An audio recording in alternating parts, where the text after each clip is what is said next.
So, welcome everybody, and I hope you're all doing well.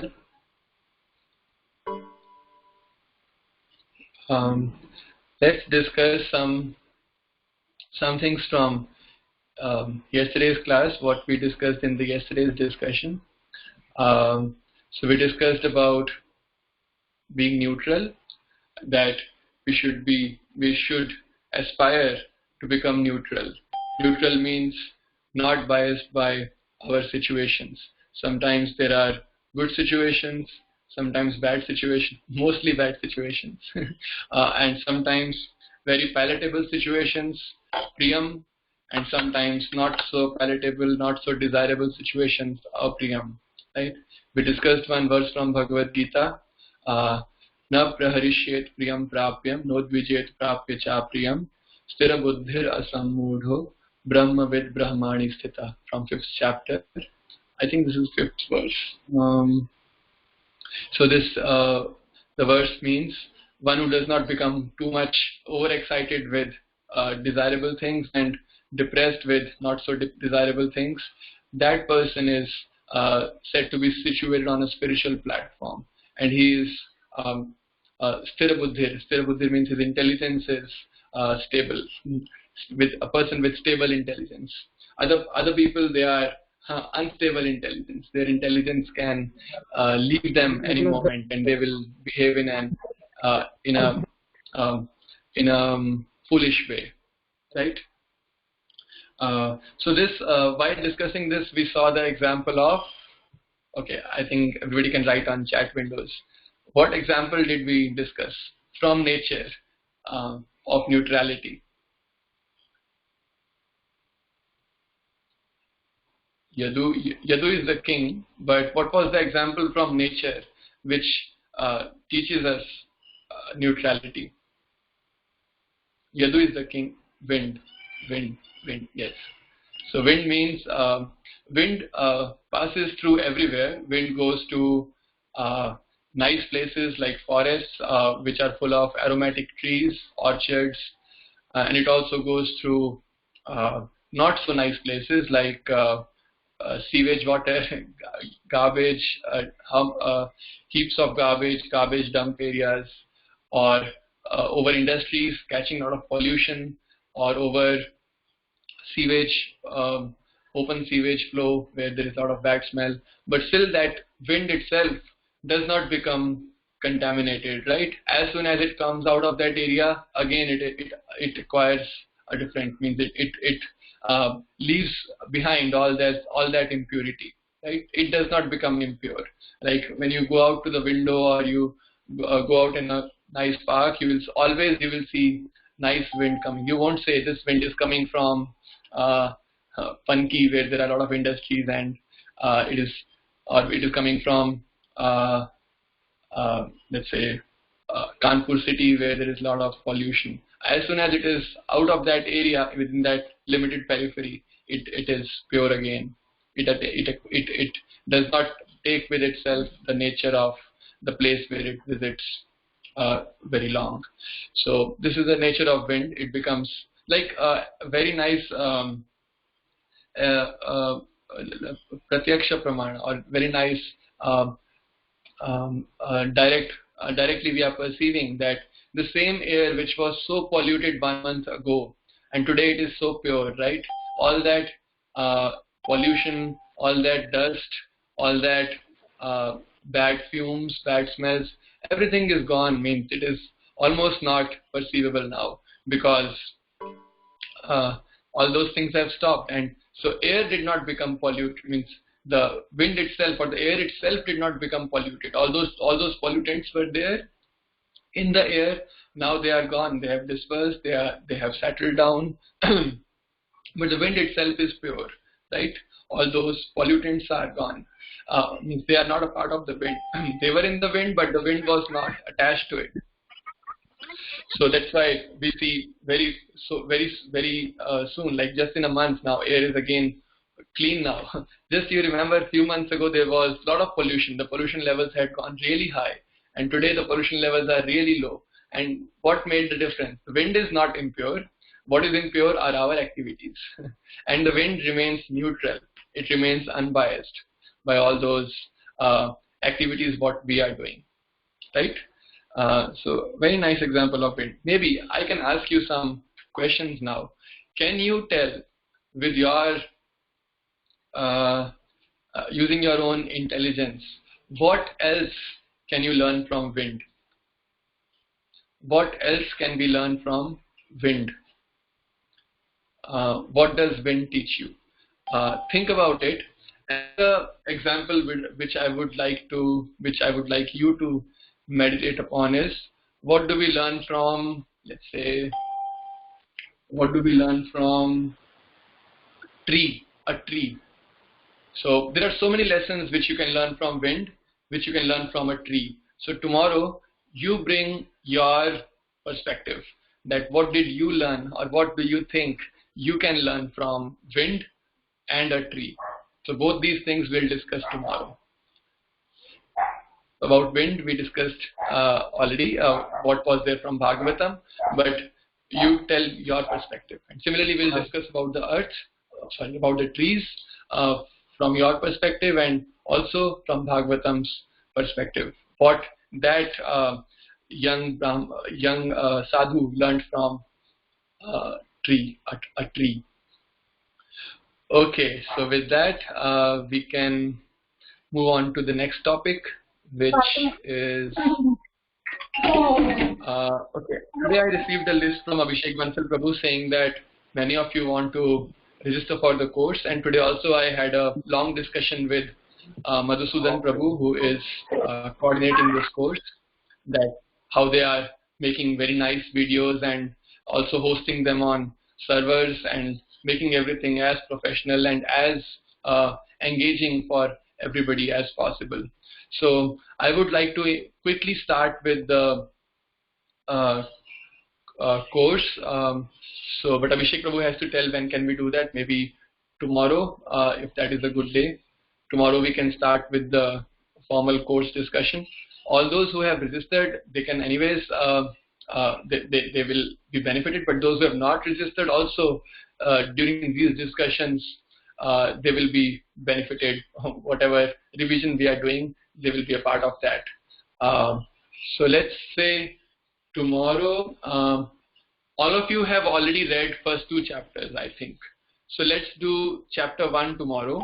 Tomorrow you read the complete chapter 1. You've already done it. You just revise it. So complete chapter 1. You have the text with you, right?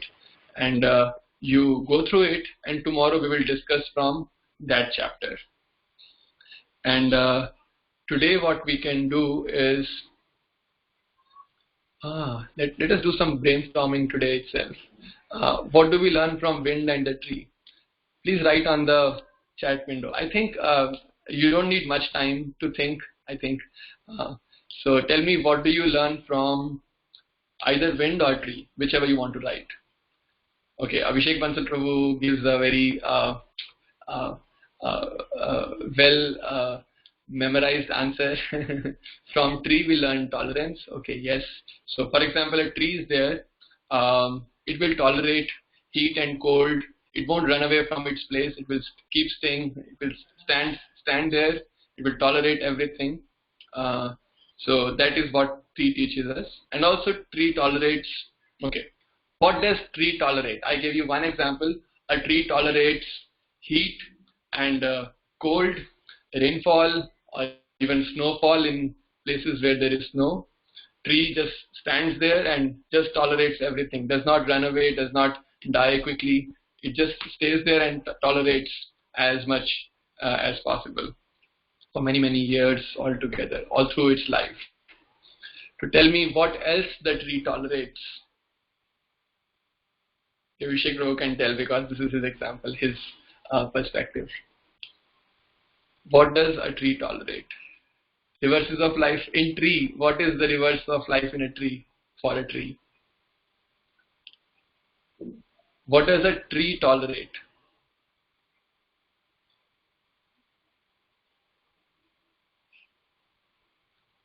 What situations? Give practical examples for a tree.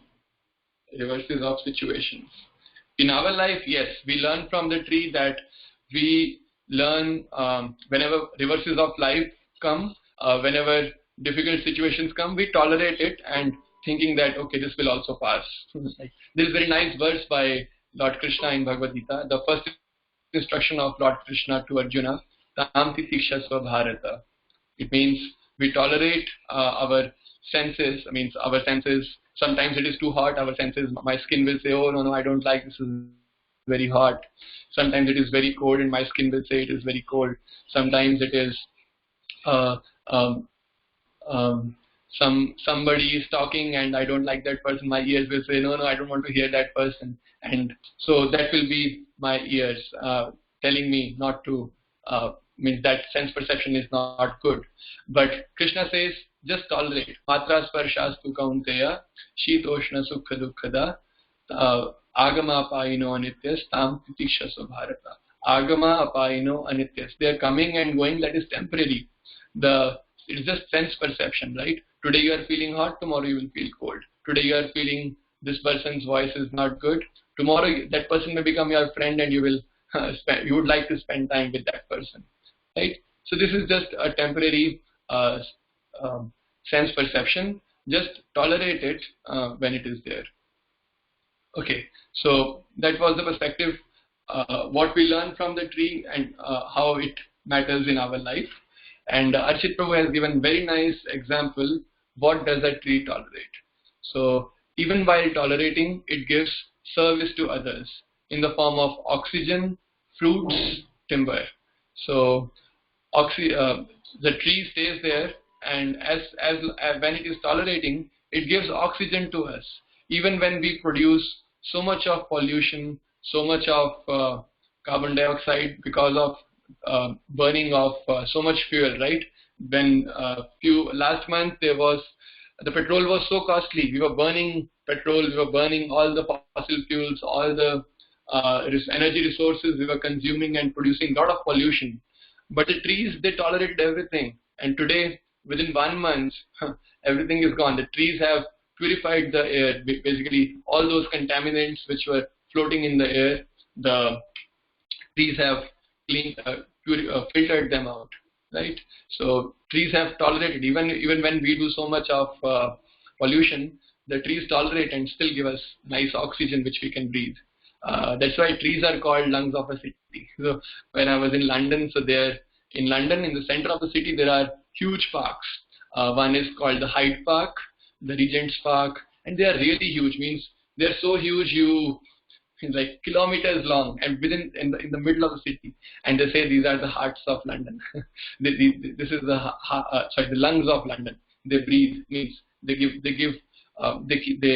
London is living because of these lungs. Basically, they purify the air, and everybody is able to breathe because of these parks. Otherwise, London is very polluted. So much pollution there. But these huge parks are there to keep it refreshed, to keep the air pure.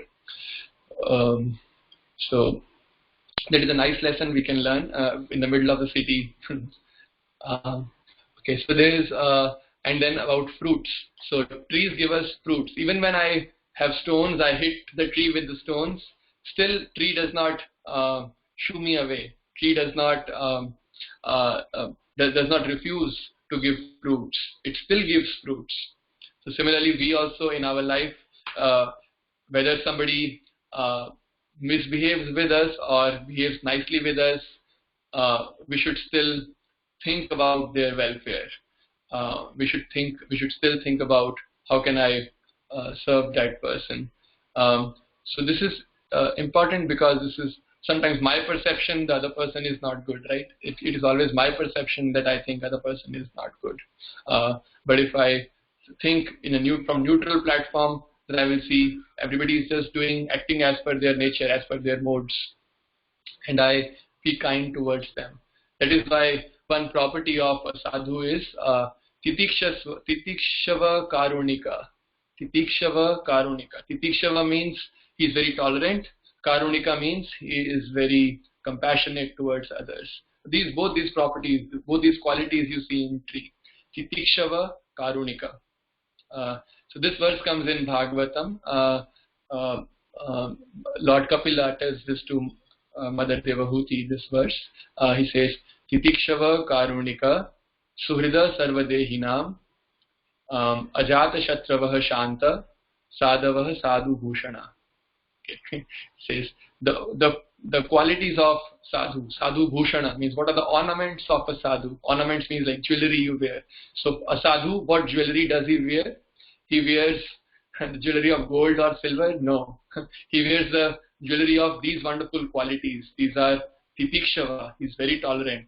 Karunika, he's compassionate towards others, means he just like giving fruits to everybody without, means doing welfare for others without expecting that they will also reward that person in return. Right?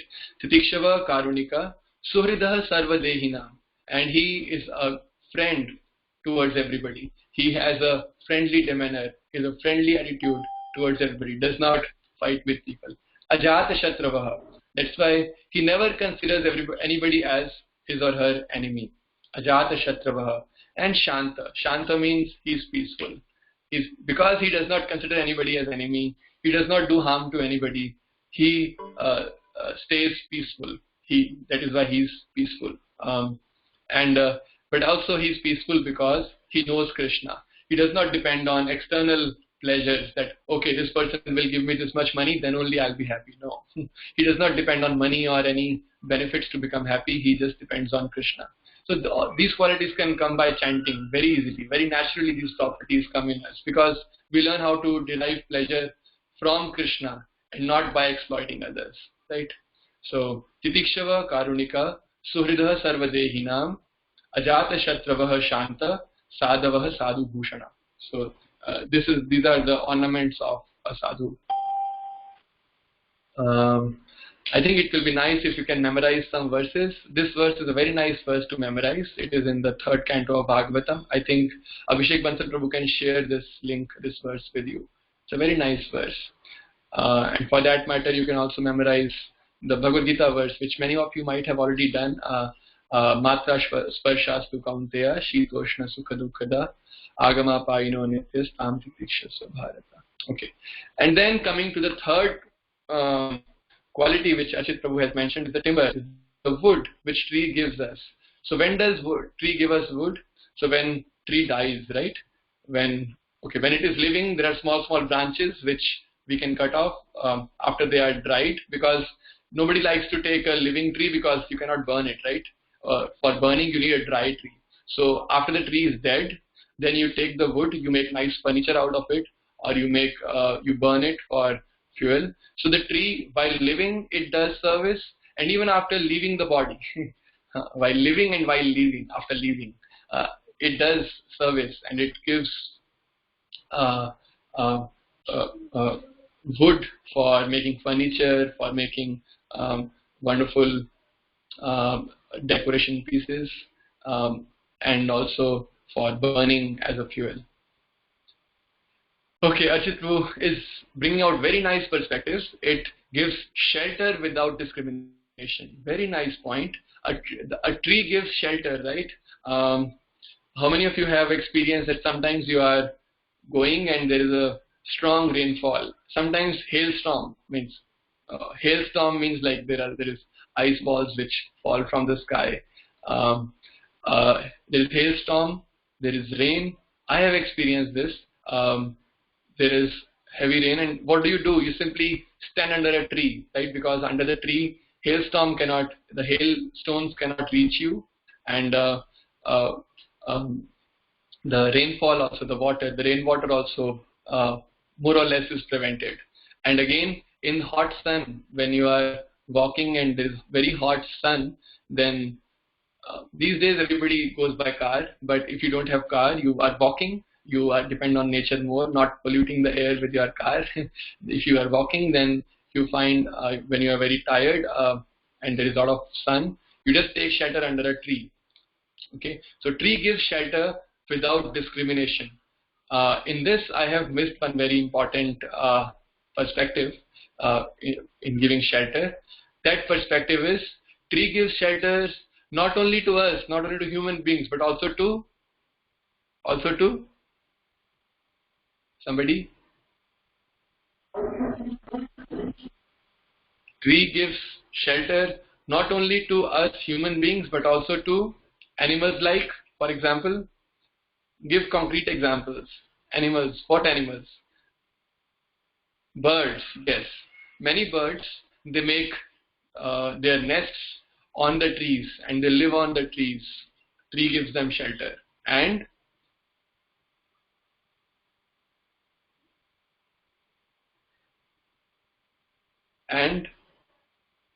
what animals do live in trees? Snakes, yes. Snakes live they make their holes under the trees, right? Because the trees are there is a scope to make holes there. So the snakes live under the trees or inside the trees where there are holes. Squirrels, very good, yes. So many squirrels they live on the trees. Insects, very nice. Insects. Many insects, they live and they survive on the trees, like ants, and there are big red ants, small ants, all kinds of ants, they live inside the tree. And if you want to see in Sir's house, there are huge trees. There is one jamun tree. On that, there are so many, this big black ants, they live on that tree. And also red ants, big red ants. Uh, Yes, so many insects, they make their house inside the trees. Bears, um, yeah, maybe. I have not seen, but maybe many bears also, they live on the trees and uh, I think they sleep also on the trees. I don't know. Maybe Tarun Prabhu can tell better. Monkeys, yes. Many monkeys, they live on the trees. If you go to Vrindavan sometime, you will see on the trees, many monkeys are sleeping. They sleep on the balconies also, but tree is their natural habitat. Because they don't find trees, then they have to go to balconies, because balconies are not very nice. Trees are nice, they can just hold one a branch and they can sleep nicely. One important animal which is making its presence very much visible to everybody in this corona time. Cow. Cow gets food from the tree, probably the leaves, but cow does not get shelter from the tree. Maybe when it is feeling hot, it goes and sits under a tree. Okay, not a permanent residence. Or bats, yes. So in Corona, how can you forget bats? So bats, they live on the trees. They hang themselves. They catch a branch and they just hang off. They just hang from the branches and they live there. Yes. So bats, they live on the trees. Yes.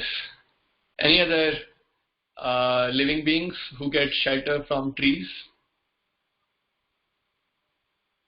Let's see. Now the challenge is more tough. Who can answer? When everybody has given so many uh, uh, answers already. Is there still something missing? I can remember something. I know something.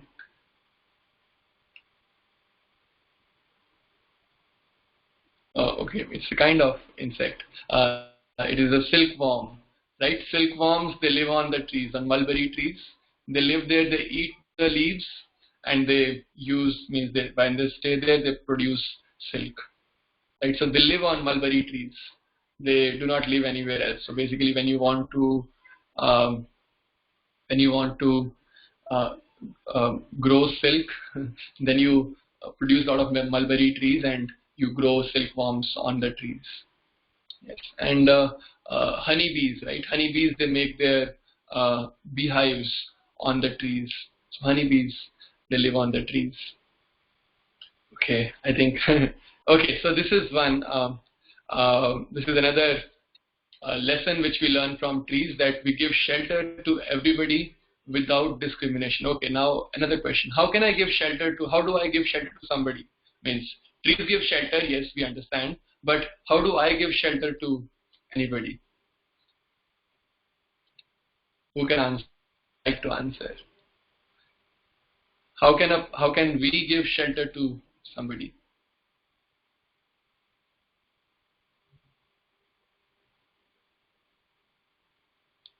Nobody's answering.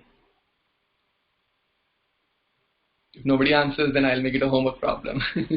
You think and then let me know. by connecting him to Krishna, but by bringing them under shelter of God. Yes, yes. Very nice perspective that by taking shelter from Krishna and by giving them shelter. So Krishna has got one very nice name. Um, he's called one nice name. All of you know Narayana. What is the meaning of Narayana? Narayana means Nara is a human being, and Ayana means shelter. So Krishna or Lord Narayana is the shelter for all living beings, all human beings. Nara Ayana, Narayana. Right? So nice name. And then there are other names also. Another name of Lord Krishna which comes in Bhagavatam is Prapannapala. Prapannapala means he takes care of those. Pala means he takes care of those who are Prapanna, who have taken shelter at Krishna's lotus feet. So Krishna takes care of those who ask shelter from him. Yes, so he's Prapannapala. Okay, and how do we give shelter? We take care of others and help them connect to Krishna. That's how we give shelter to others, by taking shelter from Krishna, right? So one thing is, okay, what can I give to others, because I myself don't have anything. But the other thing is, Krishna has given me something, some ability. I use it for the service of others, for helping others, for connecting others with Krishna, for connecting others with the perfection, the absolute truth, Krishna. Yes. So in this way, I can learn from tree without any discrimination. The devotees don't discriminate between human beings or animals or plants. So whoever they meet, they give them Krishna. Like once Haridas Thakur was asked by Chaitanya Mahaprabhu, how can trees chant the names of Krishna? Haridas Thakur says, no, they are chanting. See, when you shout Hare Krishna, you loudly chant Hare Krishna, the trees, they echo back, right? How many of you have heard trees echoing back? How many of you have heard, actually, in real life, trees echoing back?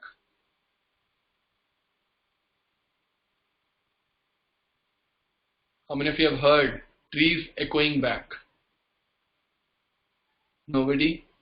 Okay, Dheeraj has done it. Okay, nice. I have also seen trees echoing back. It was in Kerala. I was visiting Kerala with my parents, and you shout in the trees and trees will echo back.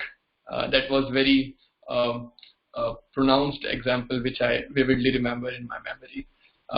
Yes, so Haridas Thakur says, when you do that, then trees are also chanting Krishna's name. Basically, trees are also getting the benefit of hearing Krishna's name.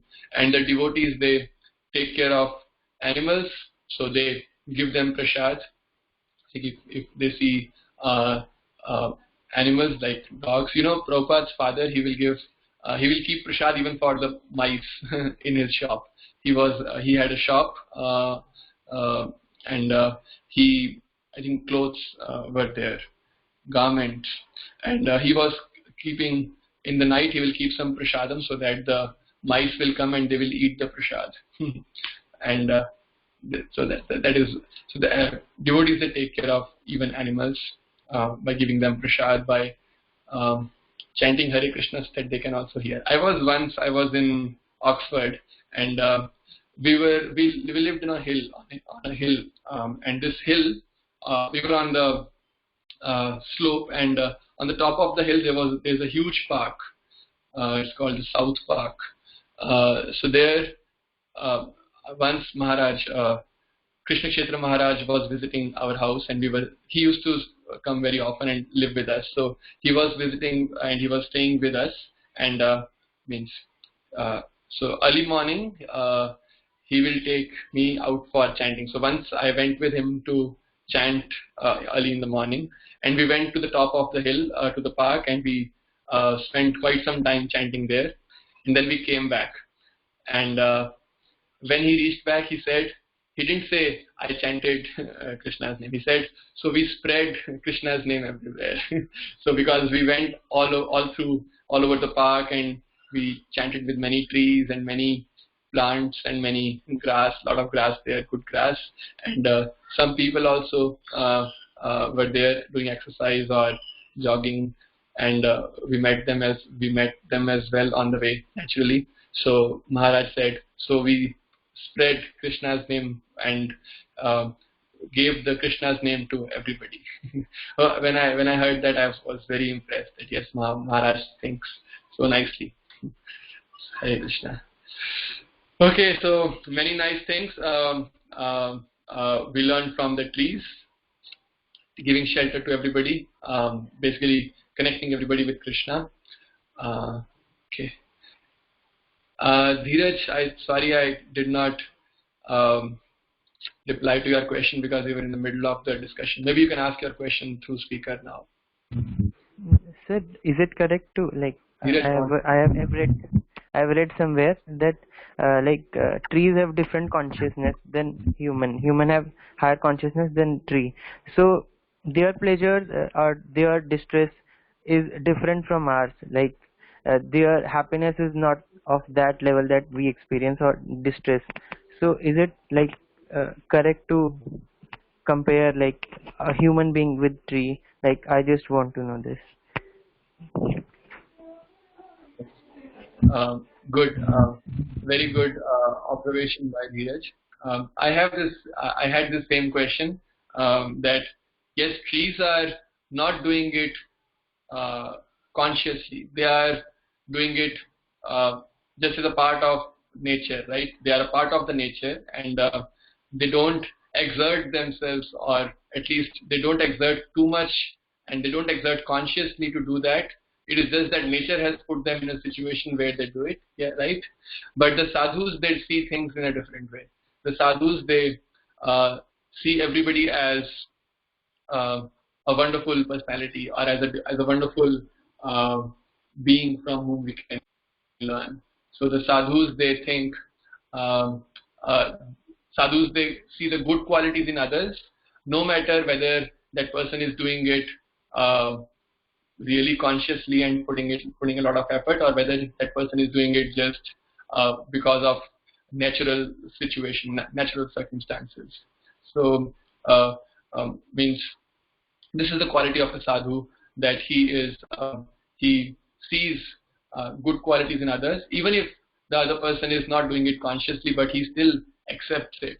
So that is the proper quality of sadhu, and this quality is there in sadhus because this is there in Krishna. So even if we by mistake also chant Hare Krishna, so you can say, oh, I was not chanting consciously, that person was not chanting consciously, but Krishna sees that, Krishna accepts it. Okay, even if he chanted consciously or unconsciously, but he chanted. So similarly, sadhus, they see that good quality is there, even if it is consciously or unconsciously, or forcefully, or just by nature, but still that is a good quality, and I should learn from it, right?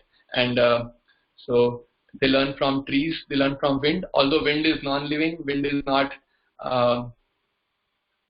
consciously neutral. It has no consciousness in that sense, but still the sadhus, they see it, and they appreciate Krishna for this nice lesson which Krishna has given, right? So they see Krishna everywhere, and Krishna's hand everywhere. So they see that how nature is teaching them, how Krishna is teaching them through his nature, right? So it is Krishna who is teaching us through his nature. So that's another perspective to see the nature, right? Rather than seeing the cause of why that person is doing like this, just see their good qualities. Oh, he's doing it, yes, accept it and learn from it.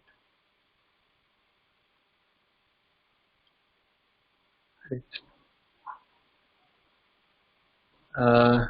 Anybody else? If not, then should we stop here? We sometimes cut trees for food.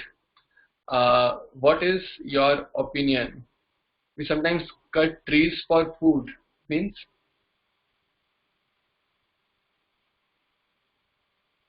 Tarun Prabhu is asking that there are a lot of mice in his house which are creating a ruckus, how to deal with them. So these, yeah, mice are generally not very clean animals. They can cause a lot of infections also. So it is nice to keep them little away from our living spaces. So one approach which I found useful is just seal all those places from where the mice come. Like the mice is coming from some hole in the wall, just seal that hole and the mice will go away. Means because mice will go away from the other side, right? Just seal all the places where the mice are coming from, and that is fine. Then mice will go somewhere else. This is what I did I was in Boston, so in the Boston temple there were a lot of mice, like lot of mice, and you will see the droppings of mice, they small droppings, you will see them everywhere. Whenever I will clean the temple or clean some room, I will always find droppings, and sometimes I am sleeping and I will see some mice because I will sleep on the floor. Mice are walking there and they're running from here and there and creating sounds also. So yeah, it is not nice to have mice where we are staying. So what I did is I bought one sealant and sealed all the holes where the mice were coming from, and then the problem was solved, at least for me. Sachin Prabhu is saying we cut trees for food. What kind of trees do we cut for food? Means generally we cut part of trees like leaves of sag. Okay, these are plants. Sag is just a small plant which we cut.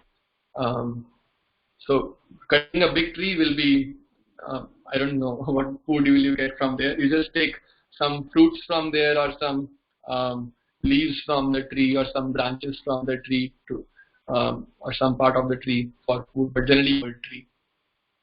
In Bhagavad Gita it is written that we don't incur sin when we do things according to our nature. How will I know my nature? Sometimes I might show characteristics of Shudra and sometimes Brahmana. Yeah, that's why we go to a teacher and ask, because the teacher has been observing us from a neutral platform. When I observe myself, I always have a high opinion of myself. Oh, I am so great, I am so great. But when the teacher sees, he sees us from a neutral platform because his responsibility is to correct or to take care of us. So he sees from a neutral platform. Actually, there is a very nice poem. When I was in Oxford, there is one devotee, Shaunaka Prabhu. He told me a poem he's from Ireland, so he told this poem from an Irish poet, Robert Burns. So the poem goes like this. Something like this. O may the power that gifty give us, that we see ourselves how others see us. It means the gifty means God. He's praying that, oh God, if you want to give us some power or some benediction, then give me the benediction that I see myself as others see me. Like we see ourselves as others see us. Because others see us from a neutral platform, but because of my false ego, I think I'm so great, I'm so great.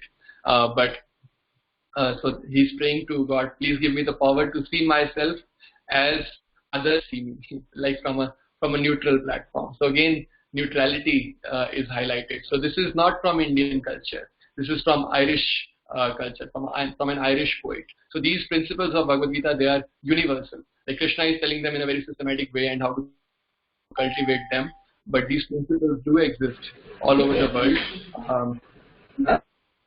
So Hare Krishna.